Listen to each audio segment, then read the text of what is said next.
Qalb tevişleri. Namoz xubtandan keyin joynamozdan tushkim kelmay uzoqdan uzoq o'ltirib ketaman. O'zimni go'yoki bu joynamoz boshqa bir g'amsiz dunyoga opirib sayli qildirayotgandek, joynamozdan tushsamla yana bu fani dunyoga qaytib qoldigandek his qilatdim. Qalbimdagi iztirob, g'am, qayg'u, orzu armonlarimni jimjit o'ltirib Alloh bilan sirdoshqim kelatdi. Kunduzlari tugumas uy ishlari, birmuncha ushoq bolarim bilan harg'on jismim, kechlari bolarim shirin uyquga ketganda, dardlarimni Allohga to'kib olgandan keyinla yengillab qolatdi. Chunki vatanda zulm ichida qolgan shu qarindoshlarimning ohu faryodi yuragimni ezatdi. Parvosiz bo'lib olishimga yo'l qo'ymaydi. Singillarim tushlarimda shuncha bechora holatda nido qilatdi. Acha kelmamsan, seni bek saqlab ketdik. Onam ig'ir kasal bo'lib yetib qoldi. Yana kelmasang, onam armon bilan dunyodan ketadi. Acha, biz tomoq yeb baxmag'ili uzoq bo'ldi. Bizga bir tomoq etib bergina. Acha, dadam seni chaqirdi. Ularning ahvoli haqiqatan ichinishli edi. Nemishqa kun tushimda dadam bilan enimni ko'ra olmaydim. Har qitim tushlarimdan ig'ir azob ichida uyg'onatdim-da, ixtiyorsiz to'kilayotgan ko'z yoshlarimni tuta olmaydim. Shundoq, ular tushlarida emas, amaliyotda ham bizning yo'llarimizga telmirgunicha nido qilyotdi. Ajiba, bu dardlarimni Allohdan boshqa yana kimga aytay? Allohdan boshqa yana kimmo darmon bo'la oladi? Shundoq orzu armonlarim borki, ey Alloh, sen o'z farzandingdan bergan farzandlarimning hammini sening yo'lingga otidim. Ularning zulm kishanlarini cheqib tashlag'uchi shir yurak mujohidlardan bo'lishini umid qilib, tarixda o'tgan mashhur islom qo'mondonlarining ismini qo'ydim. Ular jihad siminda bir tarafdan Qur'ondan ta'lim olsa, yana bir tarafdan Qur'onning nimaligini bilib, ovozlarini anglab, qandoq ishiltishni o'rganib cho'ng bo'lyotdi. Qon ichida ingirayotgan vatanim uchun sening yo'lingda fidoyi bo'lishga roziman. Bizlarni davolarimizda rostchilardan qilgan. Ey Alloh, qilalaydiganlarimni qo'limdan keldig'ini qilib kelyapman. O'zing qabul qilgan. Bizga maqbul shahodatni rizq qilib bergin. Sening roziliqing uchun ota-ona, ini singillarimdan ayrilganligim badliga bizlarni Firdavs jannatlarida jam qilgan. Amin. Mana shu duolar bilan oyoqlashar har bir kunim. Alloh bilan sirdishib o'tgan har bir tunim. Xiyol kaptirim parvoz qilib, oliy maktab hayotimga berib to'xtadi. Shundoq, shu chog'larda ham hozirgidek namoz xubtandan keyin joynamozdan tushkim kelmay uzoqdan uzoq o'ltirib ketatdim. Bir kechasi bir Xitoy qiz telefonda esadab yig'lagancha dardlarini bir o'g'il bolaga to'kiyotdi. Shundoq, u ham dardlarini uningga to'kkan bo'lsa, men ham dardlarimni o'zimning hammaga qodir, dardlarga darmon bo'la olg'uchi, meni har vaqt tashlamaydigan Allohga to'kiyotgan edim. Shu kunlarda kunduzlari o'z ona tilimda bo'lmagan necha xil dars besimlarda jimjit o'ltirib, Alloh bilan sirdashishga vaqt chiqara olmaydim. Maktabdimi, yotoqdimi menla bir Uyg'ur bo'lg'ash, atrofimdagi jahiliyat muhitidan yuragim siqilatdi. Lekin shanba yakshanbalar bo'lsa, hamshirlarim bilan to'limi ko'ngillik o'tadi. Birga yo'qlashatdik, iymonlashatdik, sirdashatdik. Bir-birimizga haqni, sabrni tavsiya qilatdik. Bir-birimizni Alloh rizoligi uchun yaxshi ko'rishni o'rgangan edik. Hafta o'tib, shanba yakshanbaning kelishini to'rt ko'zimiz bilan kutib ketatdik. U kunlarni ila ham sevg'inaman. Yilimi esimda. Shu vaqtlarda biz bir muncha hamshirlar bir mazgil bir ustozdan tavhid darsi olgan edik. Men shu vaqtda jihad bilan tavhidning ayrilmas bir gavda ekanligini his qilib yetgan edim. Ya'ni jihad tavhidsiz oxiratdagi ajr mukofotlardan mahrum qolgandek, Tavhid jihodsiz amalga oshmaydi ekan va quruq da'voga aylanib qoldi ekan. Ustozimizning ayni vaqtda bizga ko'p deydigan munu so'zini ixtiyorsiz eslab qolaman. U har qitim Pokiston taraflarida bir turkum qarindoshlar islomiy imorat tiklab yetibdi deb angldim. Sizlar berib, shu qurilayotgan imoratning bir tal xishi bo'lsin bo'lib bilinglar. Toki qiyomatgacha sizlarga ajri savob yezilib turdi. Imorat qurilib bo'lgani bo'lsa, har qancha qilsanglarmi ajri savobda tenglasholmaysizlar. Shu baxtli ishlar menga nisib bo'larmi? Imorat qurilsa, vatanimiz Sharqiy Turkistonning fathligiga bir qadam yaqinlashgan bo'lardik. Deganida ko'zlariga yosh keladi. Ustozimiz vatanda burun uyg'onganlardan bo'lib, atrofidagilarga da'vat ilib borg'ach, hijrat uchun ko'p izlanatdi.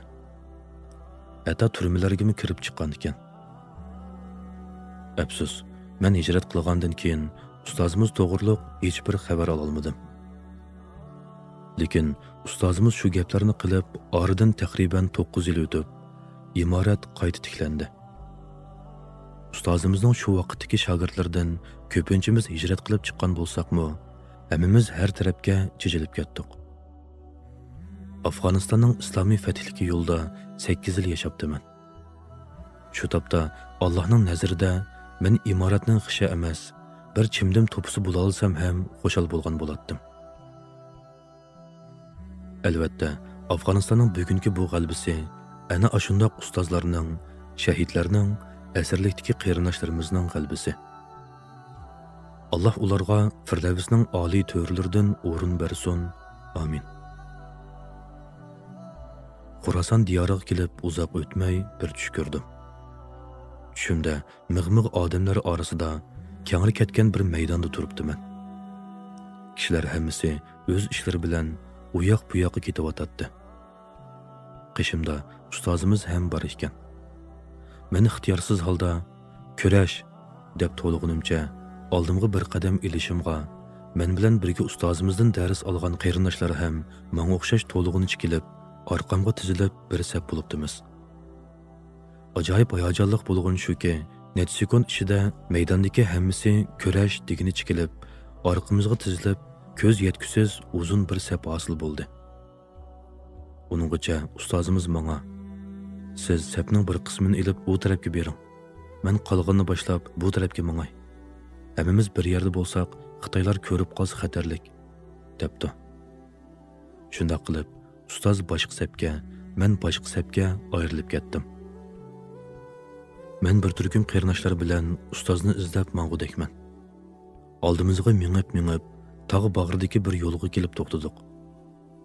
Yo'l ko'rinishga shundoq sirliq, shundoq qo'rqinchli bo'lib, bir tarafi tog', yana bir tarafi va osti nechital arg'amchidan tarkib topgan, yo'lning hamma tarafi butunlay tumanlar bilan qoplangan bo'lib, yo'lning osti bo'lsa ko'z yetkusiz hang edi. Atrofdagilar "Bu yo'l xatarlik, hargiz o'tolmaysizlar, mangmanglar" degudak. Ichimda "Yo'q, bu shaytonning vasvasasi. Yo'ldan inshaalloh o'tib ketamiz.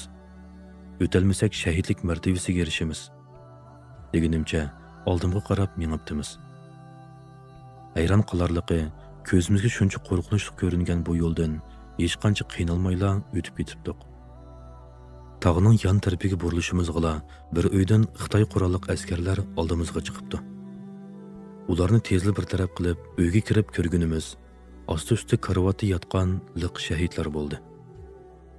Ajoyib yeri shuki, bu shahidlar hammasi o'rinlaridan turib bizga "Mana buni kofirlarga aytinglar" deganicha bizga bombalarni tashlab beradi. Tush shu yerda oxirlashdi.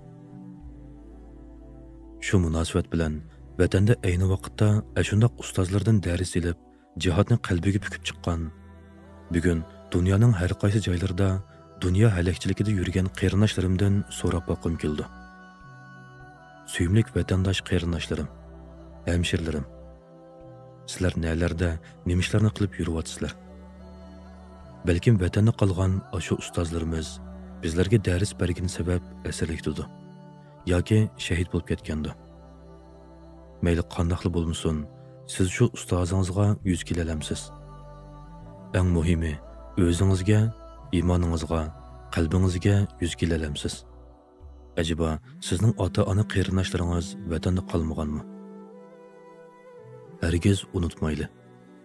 Biz Hud alayhissalom, Lut alayhissalom, Salih alayhissalomlar kabi Allohning bir buyrug'i bilan jihodsiz osonon nusratlangan payg'ambar ummat emas.